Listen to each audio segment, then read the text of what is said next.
I've decided to kill myself. I think it's important someone understand why. So I'm making this video before I blow my head off. The first time I remember it happening, I was 9, and Jenny Wheeler and I were playing in his backyard.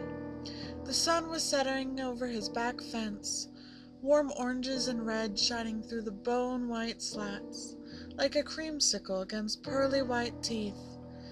Johnny was the cowboy, and I was the dirty redskin, stealing his horse.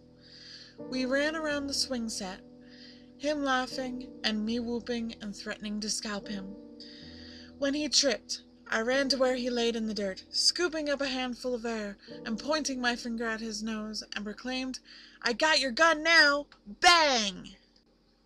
Johnny's head exploded in a tremendous blossom of crimson blood, slate-gray brain and chips of skull that sparkled in the setting sun. My hand fell to my side, and I stared, open-mouthed, unable to understand what just happened. Someone was screaming. At first I thought it must be Johnny's mother, until she tore open the back door, and I realized I was the one screaming.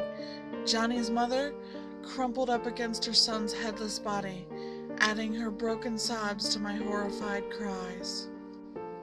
Johnny's funeral was the next week, closed casket. I forgot the sparkling light shimmering across the cloud of Johnny's blood. I forgot Johnny's mother ragdolling my little body, begging me to tell her what happened to her son. I forgot the sheriff telling my mother Johnny was hit by a falling bullet, one of 26 cases each year. I forgot my father's quiet talks with my mother about how they never found the round that splattered Johnny's smile across the grass. I adjusted, I coped, I forgot. I didn't forget the next time it happened. I never played cowboys and Indians again. In fact, I can't remember a single instance of any shooting game played by little boys anywhere in my childhood. I do remember the little girl in the park, popping her little Nerf balls as she bounced around. She ran up to me, brandishing the weapon and shouting, "Hands up!" I smiled and complied, dropping my sandwich in mock terror. I lifted my hands to the sky and petitioned for mercy. A true homicidal maniac in the making. She executed me with a flurry of pops. I dutifully played dead, sprawling across my bench. She giggled and proclaimed, "Your turn, now shoot me!" A sudden sensation of intense discomfort slithered up my spine. I thought of flowers, glittering crimson roses, wet with morning dew. She eyed me impatiently, apparently convinced she might have to nerf me once more to provoke a response. I lifted my finger weakly, pointed at her, and whispered, "Bang." This time, I wasn't the one screaming. Her mother cradled her baby's dismembered limbs, frantically clutching an arm, then a leg. I pointed my finger at the little girl's belly button.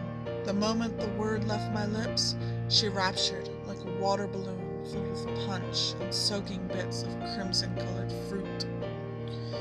Johnny Wheeler's decapitated body filled my vision, the slow red of sunset sliding down the front of his striped shirt.